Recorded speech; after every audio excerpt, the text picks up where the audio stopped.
اشرف غني وایي طالبان په کوم صلاحیت غواړي د افغانستان تعلیمي نصاب بدل کړي. اشرف غني ولې دغه خبره کړې؟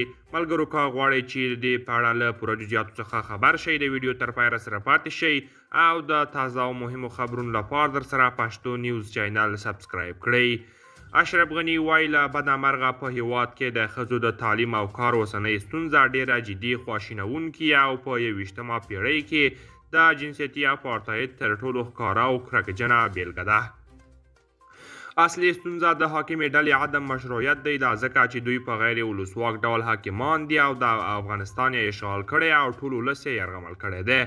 د اوسنۍ حاکمې ډلې دغه شان ناوړه پرېکړو او د روان بحران د ژورېدو مسؤلیت یوازې طالبانو ته نه بلکې ټولو هغه افرادو عناصرو او بنسټونو ته ورګرځي چې د دوی د سپینولو لپاره یې په سازماني شکل تبلیغات کول او ادعا یې کوله چې دا خلک بدل شوي او د نوو شرایطو په اړه یې درک زیات شوی دی. قدرمن دوستان، دا و زموږ د نن ورځې چمتو کلی خبر. تر بیا ښه وخت.